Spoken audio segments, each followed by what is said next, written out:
Bah moi le mouvement loi travail, comment je l'ai vécu, c'était de enfin ça y est, il se passe quelque chose, on l'attendait, ça fait 5 ans qu'on en prend plein la gueule, entre déchéance de nationalité, la mise en place de l'état d'urgence, la COP 21 qui donne rien, il y a de plus en plus de pauvres, le chômage il explose, il y a les conditions d'études même quand on est à la fac qui se dégradent, enfin il y a de l'islamophobie de partout, enfin et c'est horrible quoi, enfin, il y a un truc, c'est un climat qui est tellement oppressant et t'as pas de réaction, il n'y a pas de réaction populaire face à ça. Tu vois juste l'extrême droite qui monte d'élection en élection, tu vois tout le champ politique qui se droitise et tu te sens impuissant face à ça. Et en fait, le mouvement loi travail, pour moi, c'est ça, c'est le moment où tout le monde dit en fait non stop, là il y en a ras le cul, en fait faut que ça pète et faut que ça sorte. C'est aussi pour ça, je pense, que le mouvement loi travail il a été aussi intense. Et en fait, c'est dans les mouvements sociaux, c'est dans ces moments un peu intenses de combat, avec des discussions collectives, avec des luttes collectives, que les gens ils se remettent le plus en cause. Moi, c'est ça que j'ai constaté, et que j'ai trouvé ouf en fait dans le mouvement de la loi contre la loi travail à Rennes 2. C'est comment les gens, ils ont évolué en 4 mois, quoi. Enfin, c'est à une vitesse. Enfin, ce que tu pourrais donner en termes de formation politique en 10 ans dans des cours, dans une classe avec du savoir à froid comme ça, en fait, tu l'obtiendrais pas avec, enfin, t'obtiendrais pas ce qu'on a eu en 4 mois de lutte là. Citoyenneté. Qualité citoyen. Ok, citoyen. Membre d'un État considéré du point de vue de ses devoirs et de ses droits civils et politiques. Dans l'Antiquité, personne qui jouissait du droit de cité. Sous la Révolution française, titre substitué à monsieur, madame. Oh, c'est rigolo ça. Familier, péjoratif, individu, un drôle de citoyen. Je connaissais même pas. Bah pour moi, c'est pas forcément l'action. Genre, citoyen, ça me fait penser au vote évidemment, mais au fait de s'informer surtout sur, je sais pas, les grandes institutions, tout ça. C'est pas forcément quelque chose de ponctuel, c'est quelque chose qui s'exerce au quotidien. Pour moi, la citoyenneté. Mais pour moi, c'est une histoire d'appartenance. Ouais, voilà, il y a un sentiment d'identité, etc. D'appartenance à un collectif, je pense. Il y a le mot patrie, nation, qui viennent avec et qui me dérange en fait aussi. Parce qu'en fait, on choisit pas vraiment. Et que j'aimerais bien avoir le choix. C'est pas un mot qui me plaît. Parce que si être citoyen, c'est aller voter tous les 5 ans, et ça là t'es citoyen, autre chose, parce que t'as mis ton bulletin dans l'urne, t'as voté blanc, ou t'as voté je sais pas quoi. C'est ça. Ouais, ça me parle pas des masses, parce qu'en fait, du coup ça supposerait que ne pas aller voter, ne pas faire son devoir de citoyen, ça voudrait dire que tu es pas légitime en fait pour t'impliquer dans la vie politique, alors qu'en fait, moi je pense que ne pas aller voter, en fait, c'est complètement compréhensible aujourd'hui quand tu vois la gueule des candidats, quand tu te rends compte que c'est pas ça qui change le monde et tout. On n'attend rien en fait de ces gens-là, on n'attend rien de la classe dominante aujourd'hui, et du coup, les gens, la logique veut que t'as plus qu'à compter que sur toi-même pour influencer un peu le cours des choses, quoi.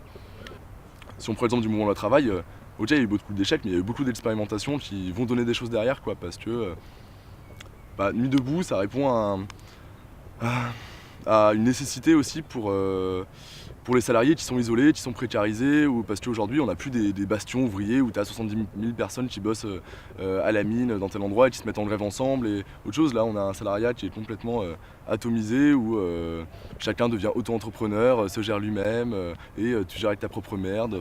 Et je pense que là, la génération, nous, on fait des études pas pour avoir un travail, on fait des études pour nous.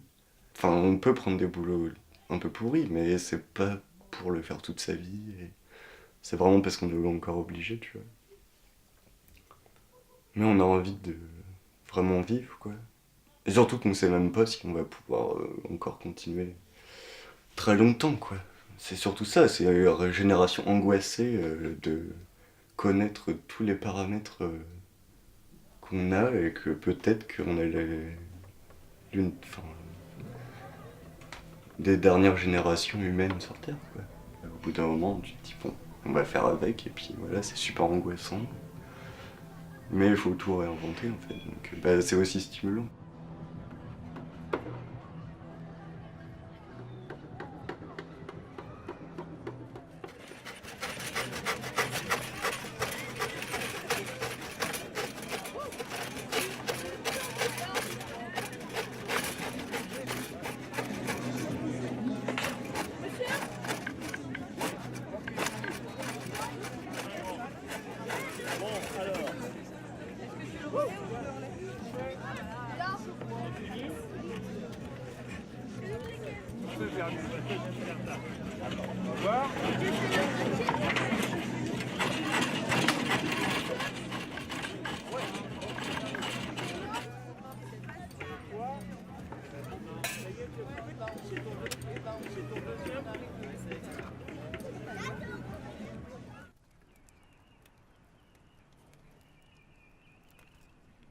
Moi, ça me fait du bien en fait de genre savoir que bah ouais, je peux me démerder.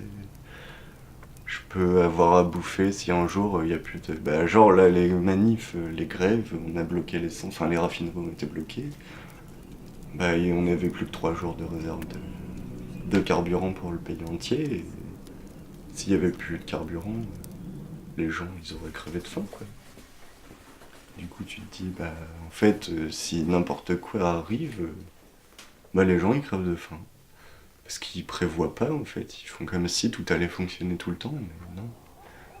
Enfin en tout cas, il faut plus que ça fonctionne comme ça, faut plus qu'on soit dépendant de l'énergie.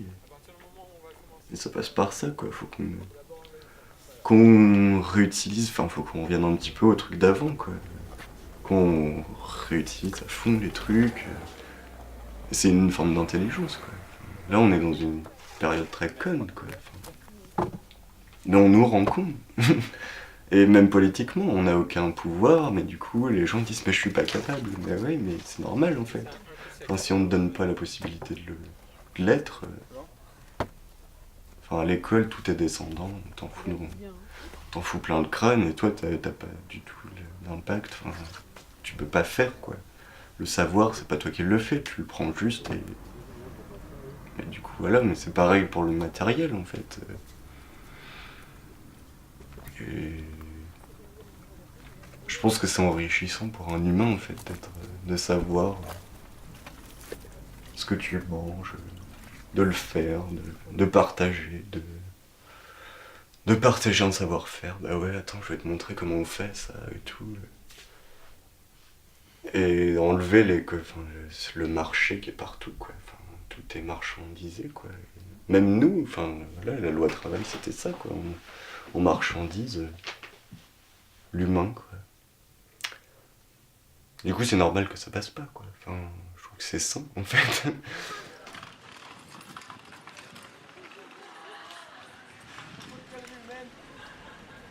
Qu'importe les Trump, Fillon, Marine Le Pen, Marion Maréchal, nous voilà. Qu'importe les politiques ignobles, les lois racistes, sexistes, homophobes, antisémites.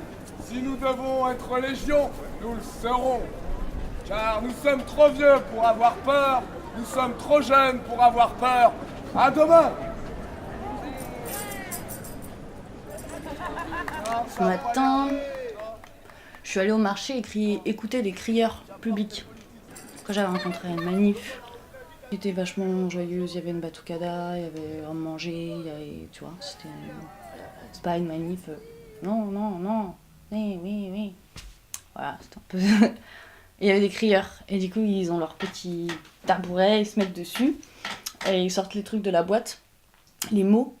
En fait, du coup, j'ai découvert qu'ils font ça toutes les semaines. Ils mettent des boîtes dans des bars, et puis les gens peuvent mettre tout ce qu'ils ont envie de mettre pour à crier dans la rue, quoi. Alors, mesdames et messieurs, comment boycotter Monsanto? Vaste programme. Si vous avez des idées pour boycotter Monsanto, n'hésitez pas à vous servir des boîtes aux lettres des crieurs de rue qui sont là-bas aux gasolines, mais aussi au papier timbré, ainsi qu'au Tiana. Et la semaine prochaine, nous pourrons faire circuler l'information. À Rennes, c'est ça que je trouve ouf, c'est que tu as ce truc de reconstruction, de lien de solidarité par le bas, avec des cantines qui se tiennent toute la semaine, avec des conférences, avec des petits syndicats qui se remontent, avec, je sais pas, des coordinations, une chorale, un groupe de peinture, enfin j'en sais rien, mais t'as besoin en fait de tous ces trucs-là, t'as besoin de cette diversité-là aussi, et après maintenant c'est comment est-ce que tu arrives à les mettre en lien, à se coordonner, et autant je pense qu'on a plein de choses à réinventer et ça se reconstruit pas de la même façon que ça s'était construit à la fin du 19e et au début du 20e. Mais je pense que aussi le fait de manifester, le syndicalisme, c'est deux fronts différents, et que c'est super important, et que heureusement qu'ils ont été là, et qu'on les a vachement rejetés pendant les manifs. Non, pas de syndicats, tout ça.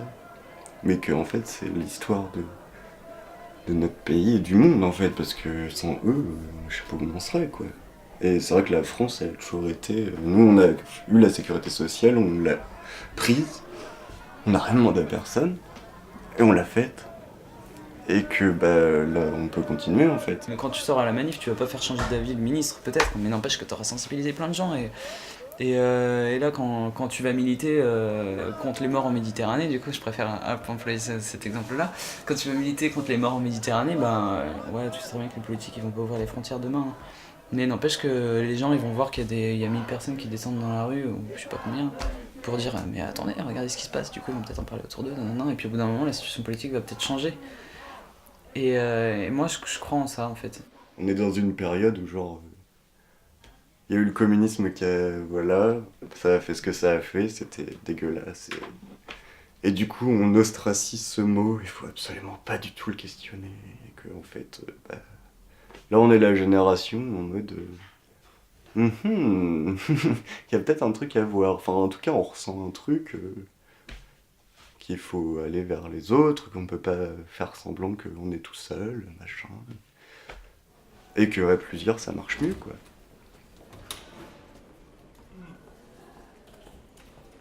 Je sais pas, déjà, c'est vrai que moi, il y a un truc que je trouve vachement important, c'est de parler.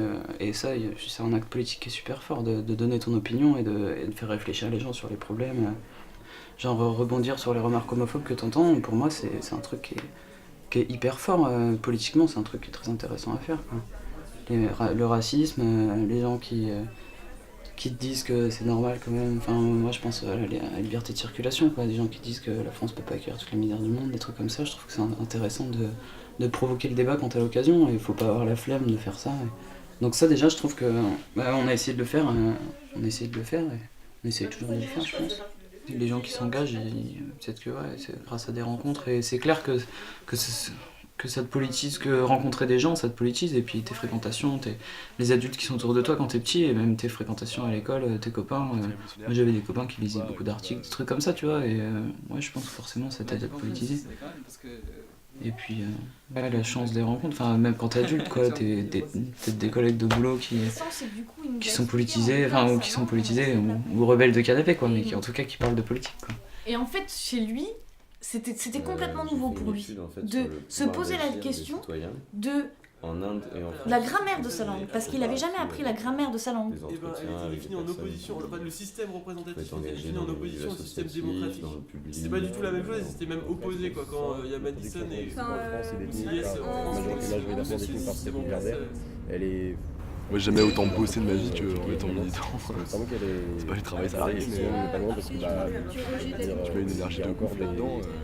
Et tu réalises des trucs. Les médias qui sont les plus écoutés. C'est fort en fait ce qui se passe avec les gens. Du coup, après, voilà, NTM il posait la question qu'est-ce qu'on attend pour foutre le feu. Il répondait juste d'être un peu plus nombreux. Hein. Voilà.